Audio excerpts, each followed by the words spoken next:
Bonjour à chacun, à chacune.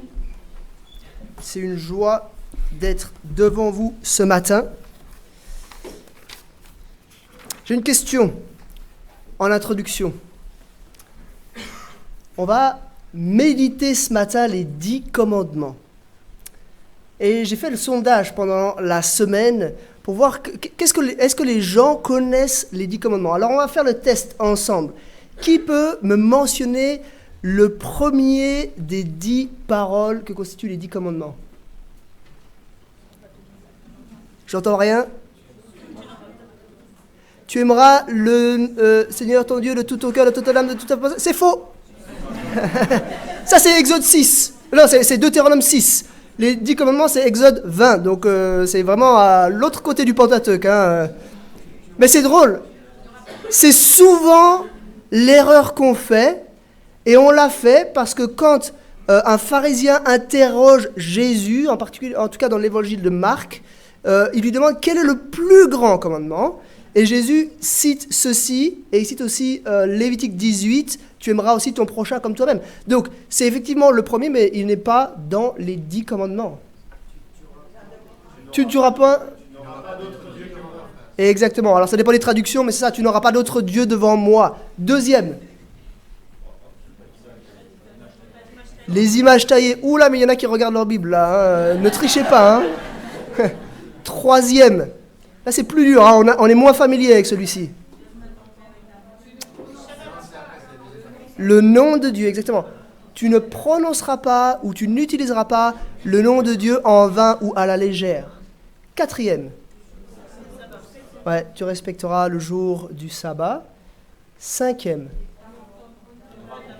Tu honoreras ton père et ta mère. Sixième, tu ne tueras pas. Pardon? Septième, l'adultère. Huitième, non, le vol. Neuvième, c'est pas le mensonge, c'est un peu plus précis que ça. Le faux témoignage. Et dixième, la convoitise. On se rend compte qu'on a entendu parler des 10 commandements. C'est quelque chose qui fait partie de même on pourrait dire de la culture ambiante de notre société. On sait que les 10 commandements, franchement, c'est probablement un des textes les plus fondamentaux de la culture occidentale actuelle. Et bizarrement, en fait, on en ignore pas mal le contenu. Là, on est peut-être une centaine dans cette salle, et à 100, on arrive à peu près à les citer les 10. Mais si on se posait la question individuellement, un à un, probablement, ce serait beaucoup plus difficile. Et on se rend compte que ces 10 commandements sont... Enfin, on connaît leur existence, mais on ne connaît pas forcément leur contenu. On est, ici à la Servette, dans une série dans le livre de l'Exode. On a vu plusieurs choses. On a vu que Dieu a sauvé un homme pour sauver son peuple. Il a sauvé Moïse au moment de la mort des nouveau-nés en Égypte. Il l'a sauvé au moment où il était poursuivi par le Pharaon. Puis on a vu que Dieu a rencontré un homme pour rencontrer son peuple. Il a rencontré Moïse dans le désert, dans le buisson ardent. Il s'est présenté à lui. Et puis la semaine dernière, on a vu que Dieu sauve son peuple. En fait, ce que Dieu a fait avec Moïse, il l'a d'abord sauvé, puis rencontré. Il le fait maintenant avec tout le peuple. Il le sauve, et puis il le rencontre. Et qu'est-ce qu'il fait? Ça, c'est donc... la dernière fois, on a vu la libération d'Égypte. Puis, il y a eu le passage de la mer, vous vous souvenez, Dieu a ouvert la mer pour permettre le passage du peuple, et puis ensuite... Il a décimé l'armée du Pharaon dans les flots. Ensuite, il y a eu la manne qui a été donnée, il y a eu de l'eau qui a été donnée dans le désert. Le peuple a marché un certain temps dans le désert et ils sont arrivés au mont Sinaï. Et là, Dieu rencontre son peuple. Je vous suggère de lire Exode 19, où on ne va pas le lire maintenant, mais juste un extrait tout à l'heure, mais on voit que Dieu rencontre son peuple. Et c'est bon de se souvenir, qu'est-ce qui se passe? Ils sont là, tous autour de la montagne du Sinaï, il y a de la fumée, il y a des éclairs, la montagne tremble, le peuple est en train d'avoir peur, ils sont dans une crainte immense, parce que l'Éternel vient en fait à leur rencontre. Il les a appelés là pour les rencontrer. Et puis Dieu commence à parler, comme le son d'une trompette, tellement fort qu'après avoir donné les 10 commandements, le peuple dit « Arrête, Moïse, toi tu vas aller vers Dieu et toi tu vas écouter Dieu, nous on ne peut pas en entendre plus que ça. » Mais la première chose que Dieu dit au peuple, ce sont les 10 commandements. Et on va passer quelques minutes à méditer ces 10 commandements ensemble ce matin. Exprès, je ne les ai pas affichés. D'habitude, on affiche le texte biblique, mais ce matin, je ne les ai pas affichés. Parce que, justement, je crois qu'on a du mal à s'en souvenir, et j'aimerais qu'on fasse cet exercice ensemble, et je vous encourage à prendre vos Bibles et à chercher dans vos Bibles, ou alors sur votre smartphone, ça marche aussi, le texte est le même, il n'y a pas de souci. Chercher ce texte, qu'on puisse vraiment le lire ensemble. C'est un texte fondamental. C'est un texte important. Et je vais lire, donc c'est dans Exode, c'est le 2e livre de la Bible, l'Exode, au chapitre 20. Et je vais lire les versets 1 à 17. Vous vous souvenez, le mont Sinaï tremble, il y a de la fumée, il y a des éclairs, il y a le son d'une trompette. Et là, je commence la lecture. Alors Dieu prononça toutes ces paroles. Je suis l'Éternel ton Dieu qui t'ai fait sortir d'Égypte, de la maison d'esclavage. Tu n'auras pas d'autre Dieu devant moi. Tu ne te feras pas de sculpture sacrée, ni de représentation de ce qui est en haut dans le ciel, en bas sur la terre et dans l'eau plus bas que la terre. Tu ne te prosterneras pas devant elles et tu ne les serviras pas, car moi, l'Éternel, ton Dieu, je suis un Dieu jaloux. Je punis la faute des pères sur les enfants jusqu'à la 3e et à la 4e génération de ceux qui me détestent. Et j'agis avec bonté jusqu'à 1000 générations envers ceux qui m'aiment et qui respectent mes commandements. Tu n'utiliseras pas le nom de l'Éternel, ton Dieu, à la légère, car l'Éternel ne laissera pas impuni celui qui utilisera son nom à la légère. Souviens-toi de faire du jour du repos un jour saint. Pendant 6 jours, tu travailleras et tu feras tout ce que tu dois faire. Mais le 7e jour est le jour du repos de l'Éternel, ton Dieu. Tu ne feras aucun travail, ni toi, ni ton fils, ni ta fille, ni ton esclave, ni ta servante, ni ton bétail, ni l'étranger qui habite chez toi. En effet, en 6 jours, l'Éternel a fait le ciel, la terre, la mer et tout ce qui s'y trouve. Et il s'est reposé le 7e jour. Voilà pourquoi l'Éternel a béni le jour du repos et en a fait un jour saint. Honore ton père et ta mère, afin de vivre longtemps dans le pays que l'Éternel ton Dieu te donne. Tu ne commettras pas de meurtre, tu ne commettras pas d'adultère, tu ne commettras pas de vol, tu ne porteras pas de faux témoignages contre ton prochain, tu ne convoiteras pas la maison de ton prochain, tu ne convoiteras pas la femme de ton prochain, ni son esclave, ni sa servante, ni son bœuf, ni son âne, ni quoi que ce soit qui lui appartiennent. Jusqu'ici, la lecture de la parole de Dieu. Je vous l'annonce tout de suite, il y a 12 points dans cette prédication. Une introduction, et puis ensuite on va passer sur les 10 commandements, et puis brièvement quelques applications à la fin. Ça va être une prédication un peu speed, parce qu'on ne va pas avoir le temps de creuser à fond chacun des 10 commandements. Et en fait, j'aimerais vous demander pardon ce matin.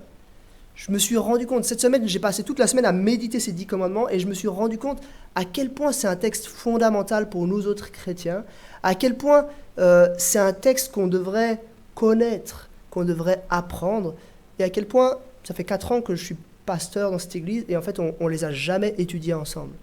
Et j'aimerais vraiment, pendant les prochains mois, qu'on puisse prendre le temps de les méditer plus en profondeur, un à un, chacun de ces 10 commandements. Mais ce matin, on va en avoir une vue d'ensemble, et on va passer là-dessus assez rapidement. Avant de les attaquer, quelques remarques. générale sur ces 10 commandements. Première chose, on voit que Dieu a un projet.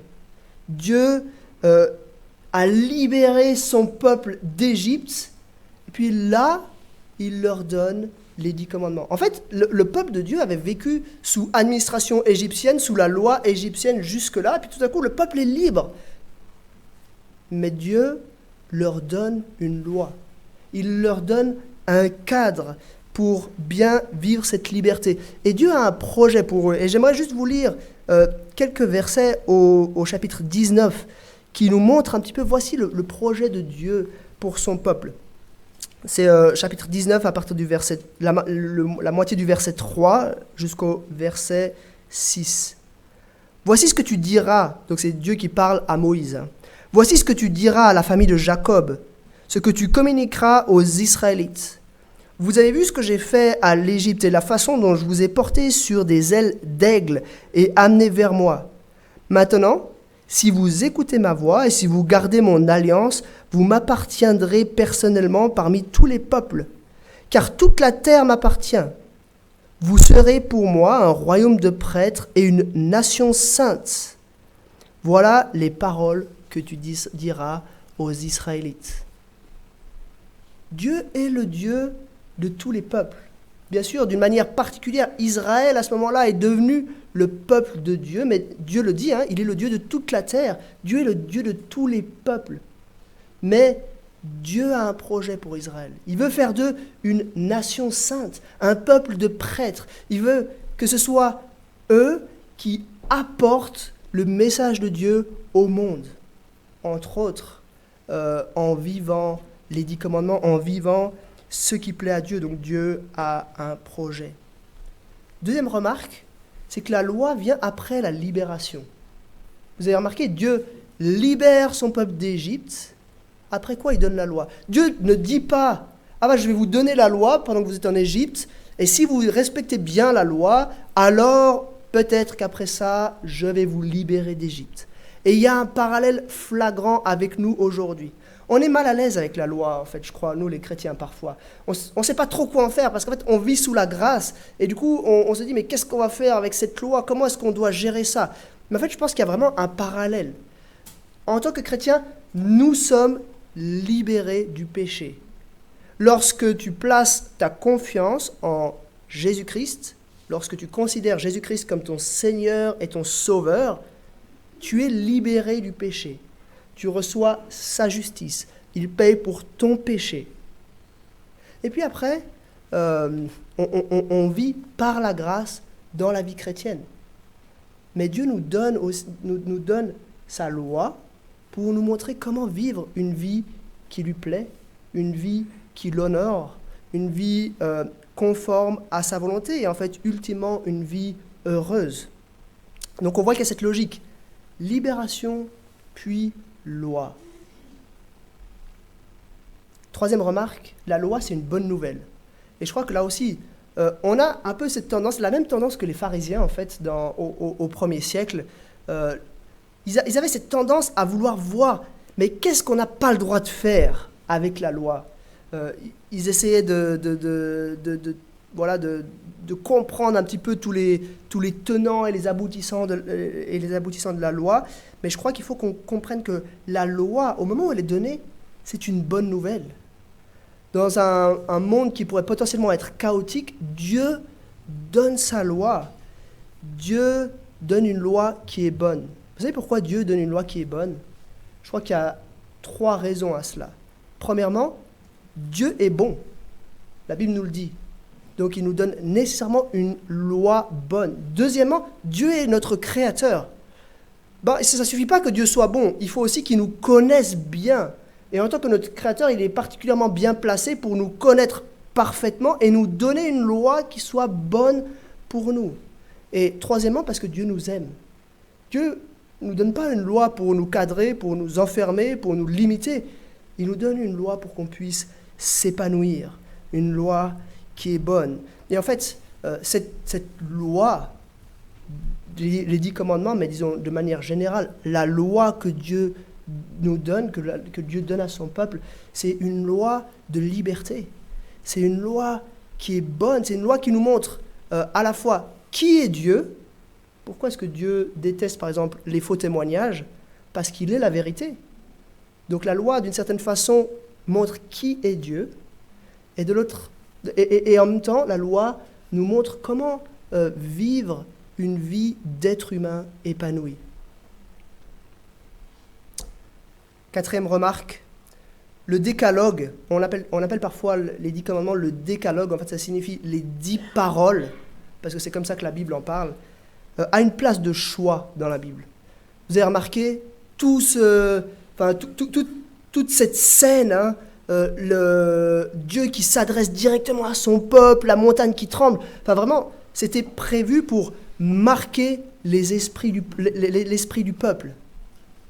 Et puis, cette loi, Dieu lui-même l'inscrit sur des tables de pierre. Il l'inscrit, et c'est ce qui va se trouver plus tard dans le coffre, hein, l'arche de l'Alliance. Donc Dieu montre vraiment que son intention, c'est que cette loi, en particulier ces 10 commandements, soient centraux dans la vie de son peuple. Jésus parle énormément des 10 commandements. Et Jésus nous dit qu'il n'est pas venu pour abolir, mais pour accomplir la loi. On va ensuite passer par les différents commandements et on se rendra compte que les commandements ont un petit peu changé de visage suite à la venue de Christ. Mais ils restent, ils demeurent bons pour le peuple de Dieu aujourd'hui. Dernière remarque, ces commandements, ils nous montrent un petit peu des cas extrêmes. Et on va en parler. Ils nous montrent, par exemple, tu ne commettras pas de meurtre. Ça, c'est le cas extrême. Mais on se rend compte dans ce que Jésus enseigne et dans d'autres passages de loi que des choses moins graves étaient aussi punies. Mais les 10 commandements sont là pour montrer, on va dire, les cas les plus graves. Mais il ne faut pas qu'on se dise, oui, mais moi, si je n'ai pas commis de meurtre, alors ce n'est pas grave. Il y a bien d'autres cas qui sont mentionnés par Jésus, qui sont mentionnés dans d'autres passages de la loi, qui nous montrent que la violence, sans forcément aller jusqu'au meurtre, est quelque chose de grave. La question qu'on va se poser, c'est est-ce que la loi est là pour nous enfermer? Est-ce que la loi est là pour nous limiter? Ou est-ce que la loi est belle? Est-ce que la loi est bonne? Est-ce qu'il s'agit d'une loi de liberté? Et on va maintenant passer rapidement au travers de ces 10 commandements pour qu'on en ait une vision d'ensemble. Et à chaque fois, je vais essayer de montrer en quoi est-ce que c'est quelque chose de glorieux. En quoi est-ce que c'est quelque chose de bon? En quoi est-ce qu'on a fait tout intérêt à vivre joyeusement cette loi? Premier commandement, tu n'auras pas d'autre Dieu devant moi. Dieu se présente à son peuple, et la première chose qu'il leur dit, le premier commandement qu'il leur donne, tu n'auras pas d'autre Dieu devant moi. Alors, le peuple de Dieu, probablement, savait peu de choses sur Dieu. Ils avaient peut-être entendu parler d'Abraham, d'Isaac, de Jacob, mais c'était 400 ans en arrière. Le peuple était plein de la culture égyptienne, sans doute, de l'idolâtrie, du polythéisme égyptien. Et puis Dieu, tout de suite, dit, non, je suis le Dieu unique, le seul vrai Dieu. Et il leur dit, tu ne feras pas d'idole, tu n'auras pas d'autre Dieu que moi. Qu'est-ce que c'est une idole? Aujourd'hui, on va dire, mais bon, nous, aujourd'hui, on n'est plus trop dans des cultures polythéistes, on considère facilement qu'il y a un seul Dieu. Il y a des gens qui sont polythéistes encore aujourd'hui, je ne dis pas le contraire, mais disons, la pensée monothéiste est quand même assez populaire, on pourrait dire ça comme ça. Mais qu'est-ce que c'est une idole? Une idole, c'est quelque chose qui prend toute la place dans notre cœur. C'est quelque chose qui accapare toutes nos pensées. C'est quelque chose qui prend la place de Dieu, en fait, dans notre cœur. Et en fait, c'est une bonne nouvelle que Dieu nous dise tu n'auras pas d'autre Dieu devant ma face. Ça signifie qu'on peut arrêter de chercher.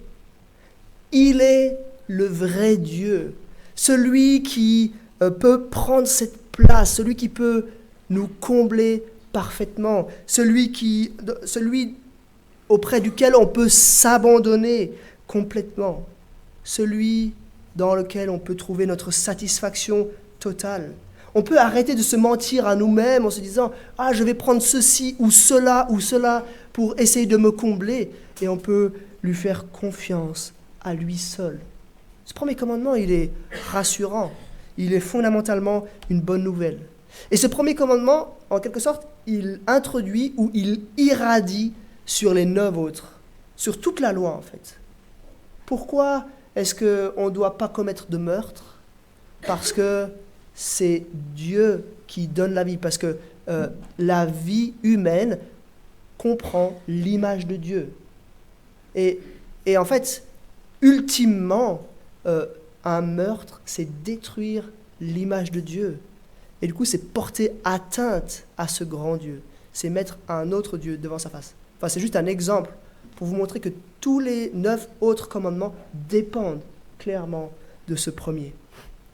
Deuxième commandement, les images taillées. Ça, c'est un commandement qui a trait à l'adoration ou au culte, en quelque sorte. Ce que Dieu dit ici, c'est que nous devons adorer Dieu, nous devons rendre un culte à Dieu dans les termes qui lui plaisent. Vous savez ce qui se passe ? Donc Dieu donne les 10 commandements, après il va donner à peu près une dizaine de chapitres de loi à Moïse, puis après 40 jours, Moïse redescend du mont Sinaï. Et le peuple a fait un veau d'or. Ils ont fait une image taillée. Ils n'ont pas encore reçu la loi, qu'ils ont déjà désobéi au deuxième commandement. Mais en fait, le peuple pensait bien faire. Ils ont voulu créer un objet qui soutiendrait l'adoration de Dieu. Quel est le problème ? C'est que Dieu n'avait pas dit ça. C'est que Dieu n'avait pas voulu ça. En fait, ce qu'on voit derrière ce deuxième commandement, c'est que nous devons adorer Dieu de la manière dont il nous demande de l'adorer. On ne peut pas dire « Ah, mais moi, j'ai l'impression qu'on devrait adorer Dieu de telle ou de telle manière. » Je ne sais pas, se dire on devrait adorer Dieu en allant marcher à tel endroit ou en grimpant en haut d'un arbre ou en nageant dans telle rivière. Non, on doit adorer Dieu de la manière dont il nous commande de l'adorer. C'est lui qui nous donne une trame pour l'adoration. Et je crois que ce deuxième commandement, il nous pousse à réfléchir et à analyser notre vision de la piété, notre vision de l'adoration. Comment est-ce qu'on fait pour vivre une vie de piété qui plaît à Dieu ? En fait, on lit sa parole et on voit comment, dans sa parole, Dieu nous invite à vivre cette relation avec lui. Comment est-ce qu'on analyse un culte communautaire ? Eh bien, on regarde dans sa parole et on regarde si ce qui est vécu est conforme à ce que Dieu avait voulu. Comment est-ce qu'on analyse une prédication ? On regarde dans sa parole et on en déduit pour savoir si cette prédication est une bonne prédication. Comment est-ce qu'on analyse un chant ? On regarde dans sa parole et on voit si ce chant est conforme à ce que Dieu avait établi. Ce deuxième commandement, il a trait à l'adoration. Et il nous dit, on doit adorer Dieu dans les termes que Dieu a voulu. Troisième commandement, le nom. Tu n'utiliseras pas le nom de Dieu à la légère. Ça, c'est un commandement qui a trait à l'honneur de Dieu. Et parfois, ça nous dépasse un petit peu cette question-là, nous, aujourd'hui. On se dit, mais le nom, qu'est-ce que c'est ? Mais en fait, le nom, c'est bien plus qu'un mot. Le nom, derrière le nom, il y a la personne. Si je prononce un nom, derrière ce nom, il y a la personne. Utiliser le nom de Dieu à la légère, c'est en fait négliger, voire mépriser Dieu. C'est ce que la Bible appelle un blasphème. Et c'est quelque chose qui était puni sévèrement dans l'Ancienne Alliance. Est-ce que j'utilise le nom de Dieu ou est-ce que je pense même à la personne de Dieu avec révérence, avec crainte, avec respect?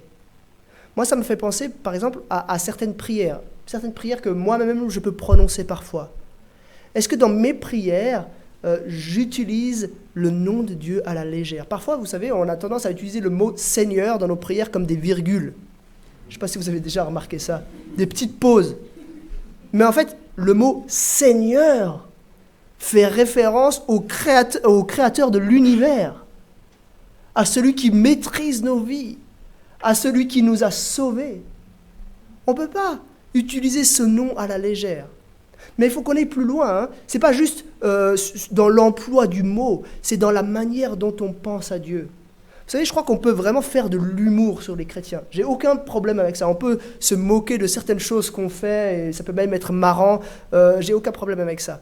Mais je crois qu'on doit être vraiment attentif à la personne de Dieu. On doit le traiter avec un profond respect. On doit lui rendre l'honneur qui lui est dû.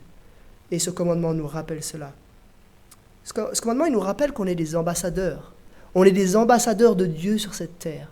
Alors, est-ce que un ambassadeur, il va toujours avoir tendance à honorer le pays qu'il représente, n'est-ce pas ? Il ne va jamais se moquer du gouvernement ou des institutions du pays qu'il représente. De la même manière, nous, en tant qu'ambassadeurs de Dieu, nous devons communiquer cet honneur, ce respect, cette crainte de Dieu autour de nous. 4e commandement, le sabbat. Ça, c'est un commandement qui a trait à la confiance. On est un peu mal à l'aise avec le sabbat, parce qu'on ne sait pas trop quoi en faire. En fait, on ne le respecte pas vraiment, pour dire les choses franchement, aujourd'hui. Et on se demande, mais qu'est-ce qu'il faut qu'on en fasse ? Quelques pensées par rapport au sabbat. Je pense qu'en fait, on est mal à l'aise parce qu'on réfléchit de nouveau un petit peu comme les pharisiens. On se dit, mais est-ce qu'il n'y a pas moyen quand même de gratter un petit peu quelque chose ? Ou est-ce qu'on ne peut pas établir des règles un peu plus précises sur l'utilisation du sabbat ? On est un petit peu mal à l'aise aussi parce qu'il faut l'avouer, Jésus nous déstabilise. Il nous dit qu'on a le droit de faire du bien le jour du sabbat. Il nous dit que ce n'est pas l'homme qui est fait pour le sabbat, mais c'est le sabbat qui est fait pour l'homme. Et du coup, on se demande un petit peu, mais qu'est-ce qu'on doit faire ? Parce qu'on se demande, mais qu'est-ce qu'on a le droit de faire et qu'est-ce qu'on n'a pas le droit de faire ? Mais je vous propose de changer de regard sur ce commandement, mais se dire, mais c'est tellement génial de réaliser que Dieu a mis en place un jour particulier pour l'adoration. Un jour où on peut s'arrêter dans nos vies à 100 à l'heure et prendre le temps de vivre la communion les uns avec les autres, l'adoration de Dieu les uns avec les autres. Un temps spécial qui, en plus, est relativement honoré dans notre société. Ce n'est pas le cas, et on se rend compte que c'est de moins en moins le cas, mais quand même, encore aujourd'hui, pas mal de corps de métier s'arrêtent de travailler le dimanche. C'est génial, et pour moi, ce serait un petit peu un rêve de se dire, voilà, le dimanche, on se lève tôt le matin, on prend un petit déjeuner en famille, on vient à l'église avec cette disposition, on se dit, mais on va vivre ce temps d'adoration les uns avec les autres.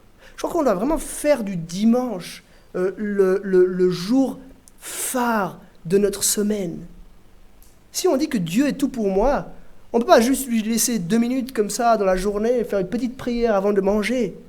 Je crois qu'il faut qu'il capte notre attention. Et je crois qu'1 jour sur 7, ce n'est pas de trop. Alors il ne faut pas le voir d'une manière pénale, en se disant « Aïe, aïe, aïe, j'ai été faire le plein d'essence de ma voiture le dimanche, c'est terrible ». Il ne s'agit pas de ça. C'est plutôt une intention du cœur. Se dire « Mais voilà, quelle joie on a d'aller se souvenir de Jésus-Christ ressuscité, d'adorer notre Dieu les uns avec les autres. » Et puis c'est un commandement qui a trait à la confiance. Parce que, faut se dire, dans les cultures de l'époque, il n'y avait pas de jour de congé comme ça, de jour de congé hebdomadaire régulier. Et en fait, c'est une manière de dire à Dieu, écoute, j'arrête de travailler, j'arrête ma course pour t'adorer. Et je te fais confiance que tu vas pourvoir à ce qui pourrait manquer de cette journée non travaillée. Je crois que vraiment, c'est une manière de mettre notre confiance à l'épreuve, d'éduquer notre volonté pour que nous puissions faire confiance en Dieu. 5e commandement, honorer les parents. Ça, c'est un commandement qui a trait à l'autorité. J'ai dit, à chaque fois, c'était le cas le plus extrême qui était donné. dans les commandements. Et je crois que les parents, c'est probablement l'autorité la plus fondamentale que Dieu a donnée. Dieu a institué plusieurs sources d'autorité. L'État, les parents, dans la famille, dans l'Église aussi, il instaure des autorités.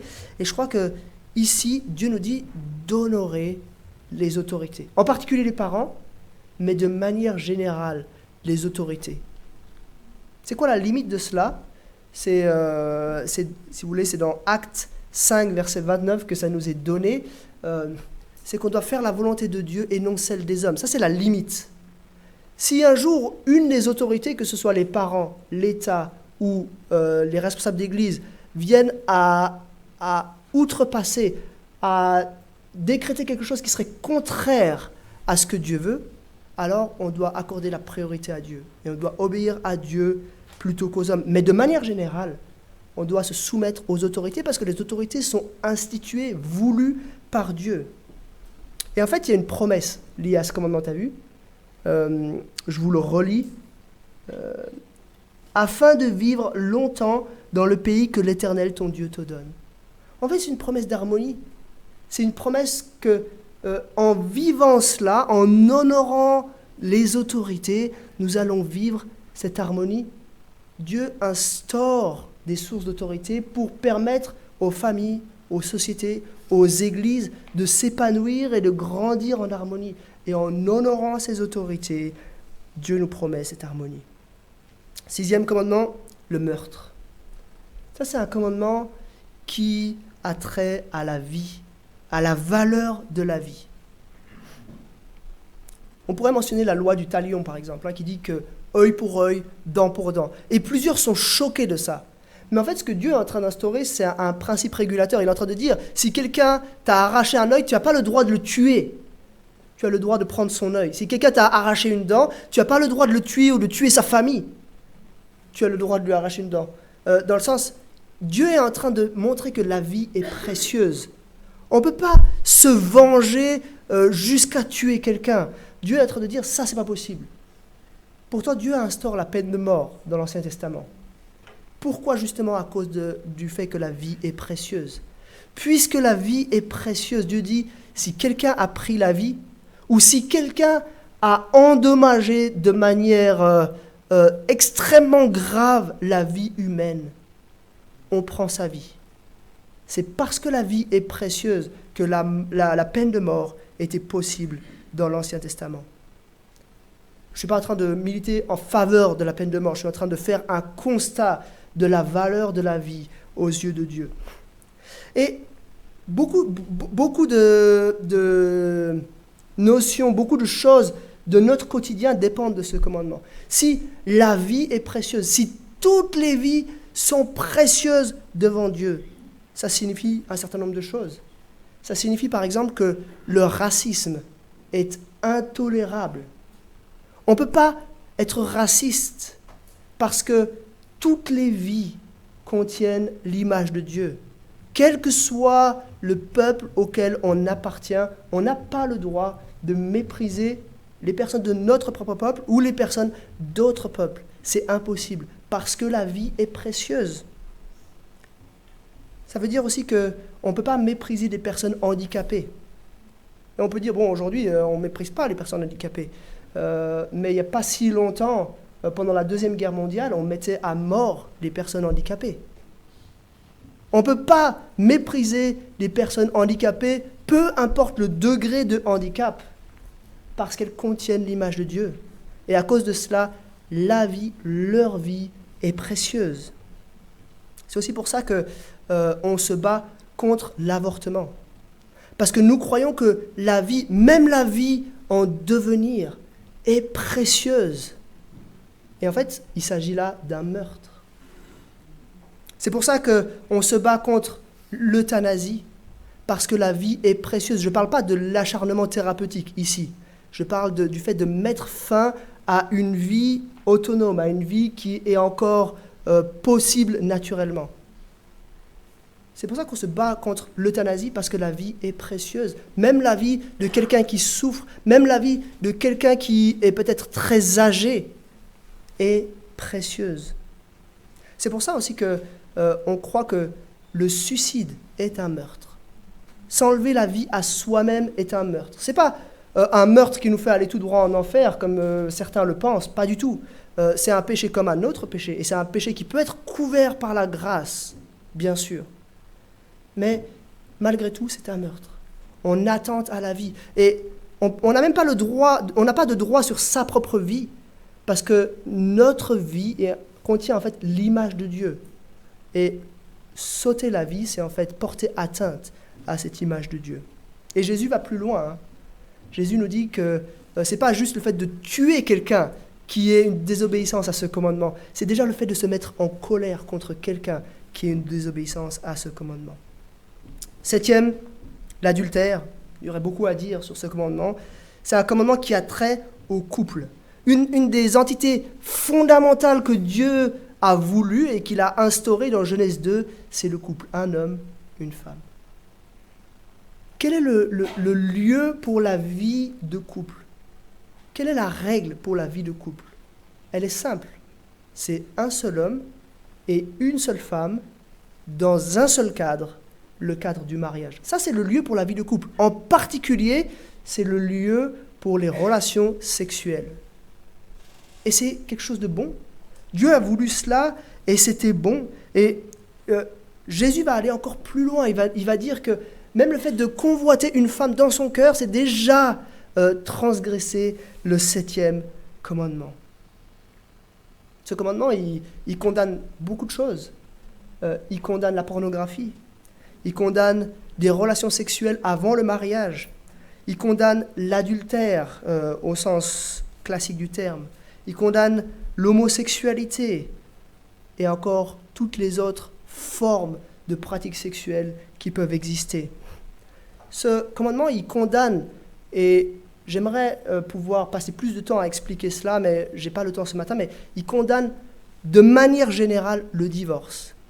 Bien sûr, la Bible prévoit des clauses d'exception, mais disons, de manière générale, ce commandement-là condamne le divorce. Et la Bible nous dit que le divorce n'est pas une option dans la pensée de Dieu. Comme j'ai dit, il y a des clauses d'exception dans la Bible. Si vous êtes vous-même confronté à un problème tel que celui-là, on peut en parler volontiers, mais je veux quand même le mentionner ici. Mais en même temps, ce commandement, il est beau. Qu'est-ce qui se passerait si aujourd'hui, l'humanité entière décidait d'un commun accord d'obéir au 7e commandement? Ce serait génial. Après peut-être 3 ou 4 générations, il n'y aurait plus de maladies sexuellement transmissibles. Puisqu'il n'y a plus de vecteurs de transmission, ce serait terminé. Il n'y aurait plus de prostitution. Il n'y aurait plus de filles-mères. Il n'y aurait plus de viol. Il n'y aurait plus de harcèlement sexuel. Il n'y aurait plus d'abus sexuels sur des enfants. Il n'y aurait plus de pédophilie. Les orphelinats se videraient en bonne partie. Bien sûr, il y aurait encore des orphelins de parents décédés, mais il n'y aurait plus d'enfants abandonnés, puisque les enfants naîtraient dans des cadres familiaux stables. Il n'y aurait plus, ou en tout cas beaucoup moins, de couples brisés. Il n'y aurait plus de traite d'êtres humains. En fait, le monde serait bon. Et on ne peut pas accuser la loi de Dieu d'être trop dure.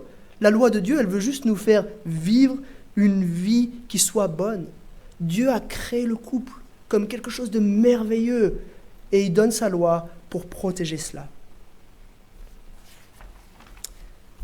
Le 8e commandement, le vol, c'est un commandement qui a trait à la notion de propriété. Et parfois, on peut avoir l'impression que la propriété est quelque chose de mauvais. Mais ce commandement nous montre que non, la propriété est quelque chose qui est voulu par Dieu. Et d'ailleurs, c'est quelque chose qui est encadré par Dieu dans sa loi. Là aussi, vous imaginez si demain, toute l'humanité décidait d'obéir au 8e commandement. Ce serait génial. Il n'y aurait plus de serrure. Il n'y aurait plus de système de sécurité sur Internet. Il n'y aurait plus de surveillance aux examens. Il n'y aurait plus de pointeuse au travail parce qu'on ne serait plus tenté de voler quelques minutes à son patron et de partir plus tôt. Il n'y aurait plus de code, plus de mots de passe. Il n'y aurait plus d'arnaque. Le monde serait tellement plus simple si tout le monde décidait d'obéir à ce 8e commandement, n'est-ce pas? Dieu ne veut pas nous enfermer, mais au contraire, il veut nous libérer. 9e commandement, le faux témoignage. Alors, Ce commandement, il nous parle du faux témoignage dans un cadre vraiment un peu de tribunal. On n'a pas le droit, dans un lieu un peu officiel comme ça, de rendre un faux témoignage. Ça, c'est interdit. Mais en fait, comme j'ai dit, les 10 commandements, ils nous présentent un peu des cas extrêmes. Mais en fait, le mensonge, d'une manière générale, est condamné par la Bible. Pourquoi ? C'est un commandement qui a trait à la notion de vérité. Dieu est la vérité. Il nous le dit, hein, je suis le chemin, la vérité et la vie. Jésus nous dit ça. Alors, si Dieu est la vérité, nous devons aussi, nous, vivre dans la vérité. Finalement, le 10e commandement, la convoitise. Ça, c'est un commandement qui a trait au cœur. Et c'est intéressant, on a retrouvé pas mal de textes de loi de la haute antiquité qui ressemblent par certains aspects au texte de Genèse 20. Mais on n'a retrouvé aucun texte de loi à ce jour qui mentionne la convoitise. S'il n'y avait pas le 10e commandement, il manquerait vraiment quelque chose à ce que Dieu a voulu. En fait, si on n'avait que les 9 premiers commandements, on pourrait tenter de se dire, bon, c'est essentiellement des actes. On pourrait avoir une vision très superficielle de la vie dans le peuple de Dieu. On pourrait se dire, ben voilà, je vais faire ceci, faire cela, faire cela. D'ailleurs, c'était la réaction du jeune homme riche. Il a fait les choses qui plaisent à Dieu. Mais ce 10e commandement va plus profond. Il nous montre que déjà dans nos cœurs, déjà à la racine de nos pensées, nous devons obéir à Dieu. Ce dernier commandement, il a aussi attrait au contentement. On doit trouver notre satisfaction, être heureux dans ce que Dieu nous donne et ne pas convoiter plus. Vous savez, on dit que l'herbe, elle est toujours plus verte dans le pré d'à côté. Et je crois que c'est tellement vrai pour nous aussi. On a toujours envie de quelque chose de plus, de quelque chose qui appartient à quelqu'un d'autre. Et ici, la loi condamne cela. On se rend compte que Dieu ne se soucie pas seulement de notre comportement, mais qui se soucie de nos cœurs par ce 10e commandement. Voilà, on arrive au terme de ces 10 commandements. J'espère que vous êtes d'accord avec moi que ces 10 commandements, ils sont bons.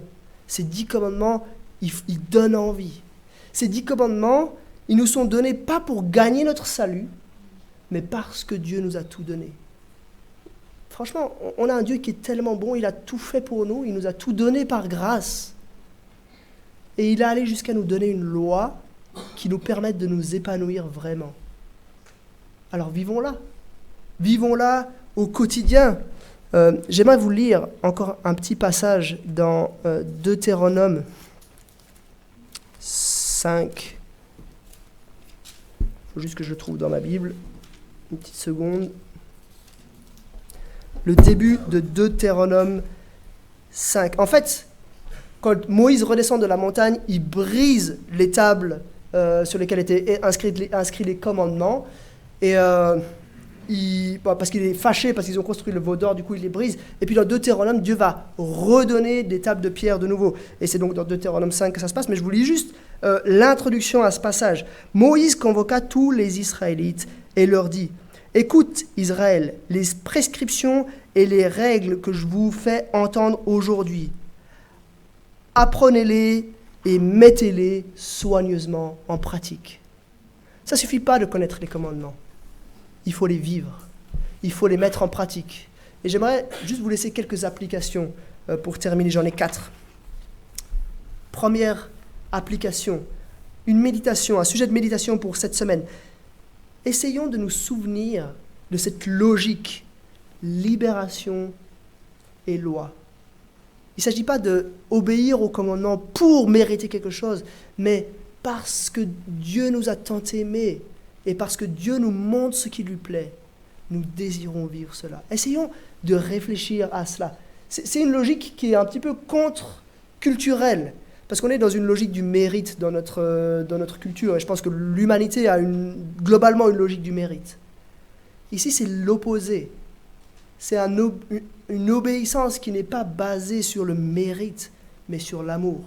C'est parce que Dieu nous a fait grâce que nous voulons lui obéir. Deuxième sujet de méditation pour cette semaine. Essayons de comprendre la bonté de la loi. Je l'ai fait pour quelques-uns des commandements. Je me suis posé cette question, comment serait le monde si tout le monde obéissait à ce commandement? Mais ça vaudrait le coup de prendre quelques minutes pour passer les 10 en revue. Peut-être ce soir, autour de votre souper avec votre famille ou avec vos amis, prenez le temps de vous dire, mais qu'est-ce qui se passerait si tout le monde obéissait au 3e commandement ou au 6e commandement? Et vous verrez qu'on peut passer à travers les 10 et se rendre compte que le monde serait tellement meilleur si tout le monde obéissait à ces commandements. Et avec ça, on a cette conviction que les commandements sont bons. Ils ne sont pas là pour nous entraver, mais ils sont bons. La 3e application que j'aimerais vous laisser, c'est ce qui nous est dit ici dans Deutéronome 5.1. Apprenez-les.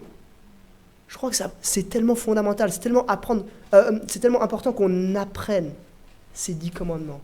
Je ne vous dis pas nécessairement d'apprendre par cœur les 17 versets qui composent les 10 commandements, mais plutôt de comprendre leur essence. Qu'est-ce qu'ils signifient vraiment? Si on devait apprendre la Constitution suisse, ça prendrait longtemps et ce serait difficile. Mais Dieu a simplifié les choses, il nous a donné beaucoup de lois, mais en particulier 10 commandements. C'est facile à s'en souvenir. N'importe qui peut se souvenir de cela. Et je crois que c'est important qu'on puisse s'imprégner jusqu'à les connaître par cœur. Pas forcément dans les mots, mais dans les idées. Et puis la dernière application que j'aimerais vous laisser, c'est, j'ai lu cette semaine, pour préparer cette prédication, un petit livre, et j'aimerais vous le conseiller. Un petit livre, ça s'appelle « Les 10 commandements ». C'est pas très original, mais c'est un livre qui donne vraiment une vision pleine de grâce, une vision glorieuse des 10 commandements. Et si vous avez à cœur d'aller plus loin dans la réflexion et dans la méditation de ces 10 commandements, j'aimerais vous encourager à acheter ce livre. Il est disponible à la Maison de la Bible au centre-ville de Genève et à le lire. C'est 200 pages, ça se lit en quelques heures, c'est vraiment rapide et c'est motivant, c'est encourageant, ça donne une vision tellement belle des 10 commandements. J'aimerais terminer en revenant à notre titre. Dieu rencontre son peuple. Dieu n'est pas là juste en train de donner une base légale, mais en fait, on est là au moment où Dieu rencontre son peuple. Dieu nous révèle qui il est, il nous révèle ce qui lui plaît, il nous révèle ce qu'il attend de nous au travers des 10 commandements. Et je vais terminer par une prière. Prions. Seigneur, on veut te remercier pour ces 10 commandements, on veut te remercier pour la lumière de ces 10 commandements. Merci parce que ces 10 commandements, ils sont bons, ils sont glorieux, ils sont lumineux. Et merci parce qu'on se rend compte qu'ils ne sont pas donnés par un Dieu qui veut nous entraver, mais par un Dieu qui nous aime. Seigneur, j'aimerais te demander de m'aider, de nous aider à méditer, à nous souvenir, à vivre, à appliquer ces 10 commandements. Seigneur, tu vois tous les lieux où on n'est pas apte à y obéir. Et on reconnaît qu'on est incapable d'y obéir. Merci parce que Christ nous a pardonné, nous a libérés de nos péchés, de notre désobéissance. Mais merci quand même parce que nous savons ce qui est bon par cette loi. Nous savons quelles sont les choses qui t'honorent, qui te plaisent. Alors aide-nous à le vivre, aide-nous à désirer te plaire et te rendre gloire. Je te demande ça pour ta gloire et dans le nom de Jésus. Amen.